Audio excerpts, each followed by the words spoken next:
start to see the, especially when you're just exuding your nerdiness and you're, happy, you're celebrating, you've got your Star Wars t-shirts on, you're making those references to things in the lesson, it gives those kids who are readers permission, to start to come out of their shells, to start to speak.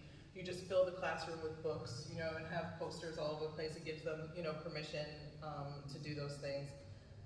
And then also, when you're in a position of leadership as a teacher, a librarian, even if you go up into the next levels of being a principal, assistant principal, within the library, becoming director and stuff like that, people see you in a decision-making position and how you deal with compromise, which is hard, to deal with until you have to do it. And so when they witness you and see you in those spaces, having to kind of like navigate and make decisions and delegate, then people can start to envision themselves doing that as well. And then the last thing that I was gonna note is that, especially when you think about education, it can be a very long journey. And, like you start, and sometimes the people that you started with are not there with you when you finish, whether it's middle school, high school, or college. And so sometimes for people to be able to see the end of the journey, to see somebody who went through all of those hoops and who can, speak to how they got through the challenging times, can be very powerful, so that they can see that there is a reward at the end of sitting through all this homework, and stuff like that. And that's the ability for me to go to Comic-Con, so now my students who I'm friends with on Facebook and Instagram and stuff like that, when I post today and say, hey, I'm going to be in a panel at Comic-Con, if anybody, that makes them realize that they too could I didn't stay in the classroom, I kept moving, but it allows them to see, if I do all of these different things, then, at the end of the day, I could be here and, in this space making decisions, being the cool teacher, as opposed to the ones you may have struggled with. So, that's just like some of the reasons that I can come up for why it's important to see others, and there's so many more. Thank you. It sparked some memories for yourself. I'm going to phrase my answer in two parts. Well, first, I'm taking you back to 1978. First of all, actually before that, I went to an elementary school called St. Dominic's in the Bronx, which now is a public school. It's on Van Ness Avenue in Parkchester. And I found out from my parents that they went around.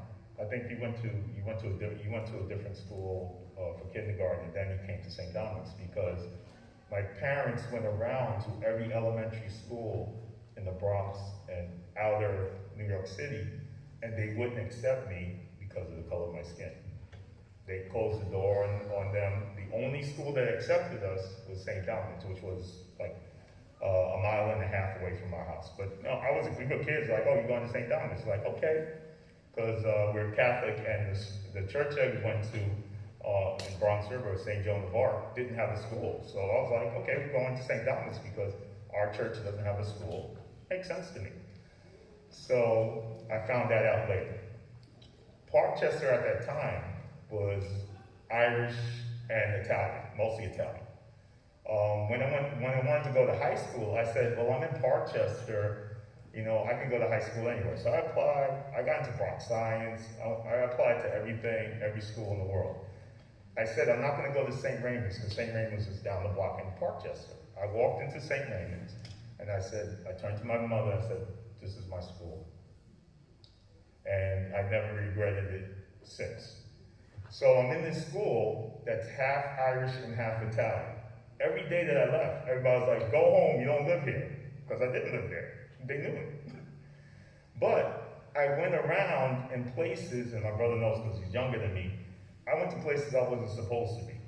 I went to Bainbridge, I went to Country Club, Throg's Neck, and when I went there, they were like, oh, he's good, because he goes to school with my son.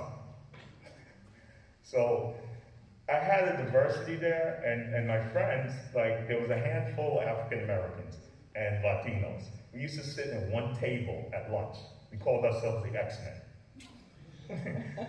And really, all of us sat together at one table, the minority table. If you wanted to find anybody that wasn't Irish or Italian, you found us on that tape. We were always there.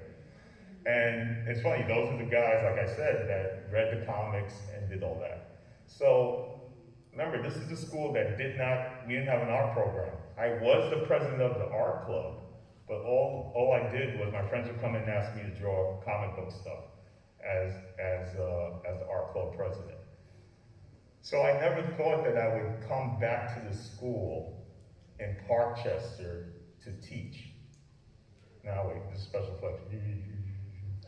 So fast forward to now. So what does it mean when I step back in that building? When I stepped back in that building, 7 teachers that taught me were there. I was the quietest, nerdiest kid in the world. My brother said I didn't look at comics because I would go to the library every day and read volumes on mythology. I still know all the gods, and that's what I wanted to do. I would read novels. I had sets of encyclopedias. I would read them. I would read the dictionary every day. I would look at Channel 13 as my fun. I was super nerd. So that's the kind of stuff that is. So to me, comic books wasn't a medium for me. I didn't understand. I knew it was fun. I watched Spider-Man and all that. That was fun. But to me, I was like serious business. So walking into school, I was this quiet, nerdy kid, and I'm like, and I told my students this actually the other day. I said, when I walked in, I looked at now my colleagues, they used to be my teachers, and they were like, we know you can do this. They had faith in me. And they were all Italian and Irish. They were Italian, Irish, and this African American is walking, and actually my brother was hired at the same time. So we're both alum walking into this all-boys school in Parkchester. In fact, to this day, I could tell some people I work at St. Raymond's in Parkchester and they say, you're lying, because there is no black art teacher in St. Raymond's. And I show them my ID, and I show them the website, and I said, I've been there for 20 years. I do work there. So people don't believe that you, in fact, yeah, somebody high up in the archdiocese one time told me that. And I said, I do work there. I'm not lying. I'm not lying. But I can understand it because there is no model for that. And what you sparked at another point, and what does it mean now to me that minority table has come bigger? Now, the minority is, I was gonna hang out with the Italian club yesterday and play bocce ball. The Italian club said bocce ball. I was like, yeah, that takes me back. I had to play bocce ball when I went to country club. So it takes me back. And it's the understanding of the cultures that I like. I said, hey guys, why don't you go and play bocce ball? I know you don't know what it is, but that's what I grew up with because I went to school here. And it's good to learn from each other. We talk about diversity, but there's also the other side. We understand the black and brown, but we understand everybody. And that's actually what I understand. When we first moved into our neighborhood in Bronx River, it was Jewish. The Bronx River Projects, I remember, was Jewish. There was a synagogue on our corner. And then I remember when everybody started moving away, and then other people moved in. We were the only African American family on the block because there was like diversity. It was like the UN on our block. But what other memory, real quick, that I want to say is that what you had me remind me of was that one time I was an administrator. I was the education coordinator for daycare in Westchester for a short time in between grammar school and high school. So I'm a male African-American educator of Head Start classes and daycare. So we went to a meeting with all the Westchester daycare administrators. And everybody comes up to me, are you a bus driver? Are you a cook? I'm like, no. It's like, why are you here? You're not a bus driver or a cook. You can't be here. I'm like, no, I'm an education coordinator. I was the only male, and I was the only African-American education coordinator. In fact, there were so many women there that I had to take a bathroom because they took over the whole building. That was down there, seriously. I was like, there's only a few men, we need one bathroom. They wouldn't give us a bathroom, so we had to take over a bathroom. But definitely, that reminded me of how we and the kids loved it. We had to hire teenagers, and I would hire African American males, and my boss would say, "Oh, you can't have boys here." I said, "Yes." I sit down and I talk to them about what they should do, but they should be here because we have boys that we service, and the boys should have somebody, a male, reading to them. It's okay, and I hired them, and no other daycare was doing that.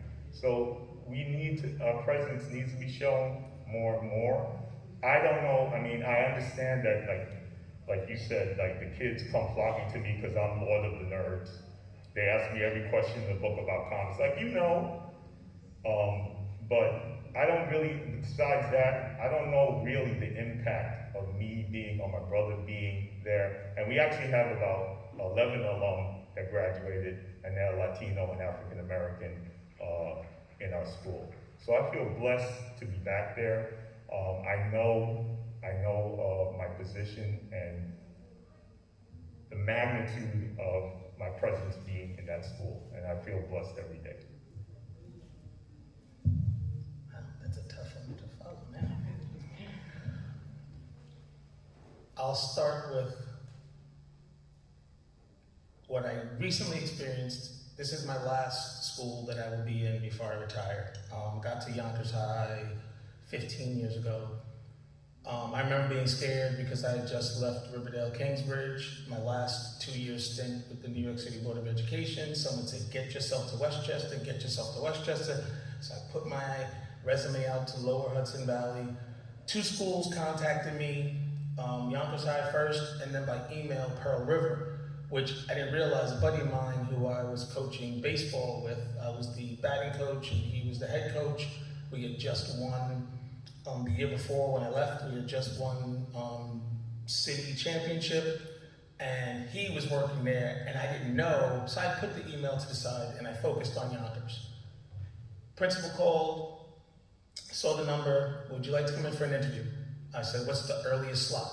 Because I learned from my parents, early. Early is the greatest thing in the world, be first. So 8 o'clock in the morning, I choose this, I am nervous. I left the most cushy, comfortable to jump into this world of potentially teaching International Baccalaureate. And I'll explain for those that don't know what that is in a second. So I go into the school early in the morning. I'm walking by the seniors. It's the second to last week of August. Seniors take their pictures for the year. Bunch of kids in the street.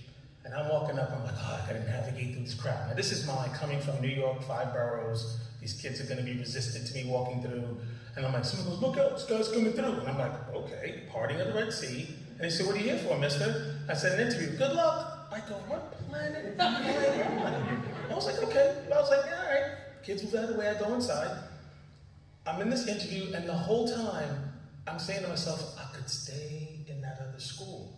So now I switch my brain, I'm interviewing this school. So I put my teaching portfolio down, principal talks to me, assistant principal walks me around, I go in the arena, oh, this is gonna work for me. I'm saying all this stuff out loud, I just look at it like, I like this place fits perfectly for me. Meanwhile, in the office, the principal is scrutinizing my teaching portfolio. Go back in the office, about half hour later, assistant principal said, you know, because we're pushing academics, we're a magnet for International Baccalaureate, we like to dress the part. And I was like, oh great, I come from Catholic school, I got 3,000 ties, I'll be suiting it up every day. Great. Principal sits down and goes, I like what I see. I normally don't do this, but I don't want to take a chance with you going somewhere else. Contact human resources and personnel. When they get to you, you get back to me, you're in. I was like, okay.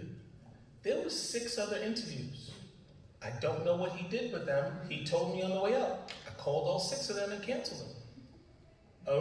Now I'm feeling pressure. I'm feeling happy, but I'm feeling pressure. So I walk out of school, kids like, it's good. I said, I think I'm good. They're like, yay. And I go home and I'm like, what? I come in for my very first day. I'm like smiling, it's new. The building was designed, a person that's famous for building prisons designed my school. In 1974, I got an award for making this prison design school. We have jail slot windows in our classroom. Who ever heard of that? Everyone's with jail slot windows that the little kids got to jump up and go, hey mister, because I can't see them. It blind spots it's a nice little courtyard or whatever, but it's like, the school design was confusing for me. I go to the secretary, I'm trying to find out whatever. She's like, how'd you get this job? I'm like, excuse me? She goes, how'd you get this job? I go, I interviewed. My niece tried to get this job. And I started getting angry, he knows. When I get to a certain point, then I have to just stop you in your tracks. I go, so she's one of the ones that he canceled because I'm that good? And we never spoke for the duration of her being there, but that's okay. I was like, and I started saying, no one's ever gonna disrespect the hard work I put in. I had 15 years of hard work from 3rd grade all the way up, honing my skills as an English teacher, and I'm coming in here to now step up my bar to jump into the world of International Baccalaureate, which is teaching a college level course in high school. I was not thinking about, I'm a black male doing this. I'm thinking about, I have the ability and the desire and the background to do it. I'm jumping in. My principal, can I teach IB? Oh, there's nobody ready. 3 years I had to wait. Then they trained me. So now for the past 10 to 11 years, I've been teaching. I was teaching IB 11, loving it, working really well with the teachers. A teacher goes out for maternity leave. They ask me to take on the IB 12 program. Now, let me explain something to you. When you're in this zone, you do IB 11 or you do 12. You do not do both because it is insane comprehending those 4 modules. I was panicked 2 years ago. I was doing it, I did it. Everyone was happy, it worked, and then pandemic sent us home and I'm doing it virtual, but I did the best I could. The IB coordinator's happy, and I'm like, wow, okay, breathe. I have students coming back. Thank you, mister. It was tough, but your mantra of work first, play later. Young black men coming to me, black girls coming to me saying, thank you for always being accessible. I said, here's my free periods. If I'm not teaching, you have a problem, come to me. And this is every student that I service. I'm always accessible. And then I didn't realize until this last year, one of my football players who we were at odds at became a student teacher, and someone sent him to my building. He goes, you need to be mentored by this man. And I'm like, and this is one of my old APs. I'm like, what are you talking about? I'm the only black male English teacher in that giant district of Yonkers. I did not know, because I'm here, blinders, I'm in my classroom doing my thing, until he came and goes, oh, Mr. Chen sent me here because you're the only what?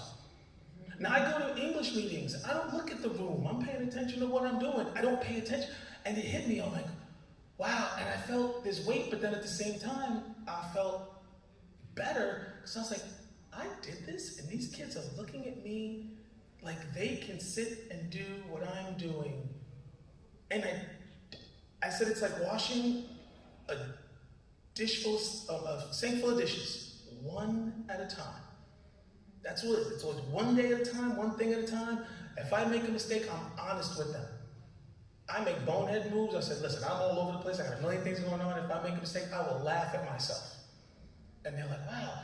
And I say, if I don't get to know the person, then I won't know the student, and what I'm teaching is useless. So I had that first 30 seconds to a minute. I was like, how we all doing?